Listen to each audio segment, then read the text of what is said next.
Hi everyone. Today I would like to show you how to create the authentication using Prisma 2. So in this application, we're going to create two APIs, which is sign up and then sign in.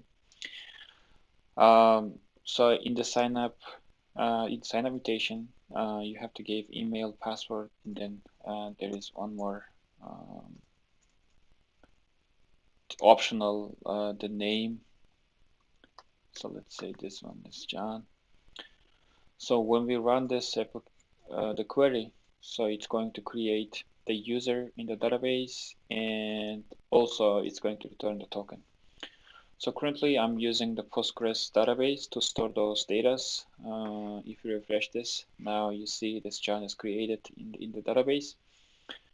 And so I'm basically using the Docker actually to create, the Postgres image and then using them. So let me show you quickly. So if you go Docker PS, so you can see the container is here. The image is Postgres Alpine, very small version of the Postgres. And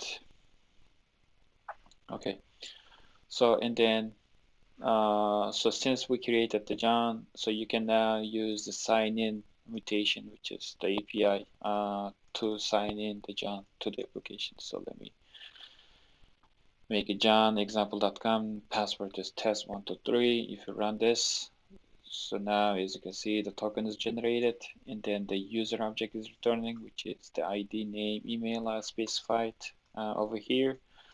So you can remove the ID and then just expect the name and email, so which is name and email is returning now. So let's say you entering the incorrect password, just a test. Now you should see the error, which is invalid password.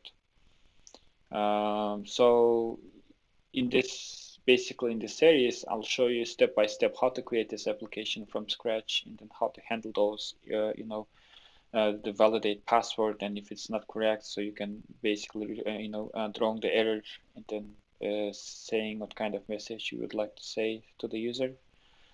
And then let's say, so you entered the correct password, but the email isn't correct. So let's say the test example.com.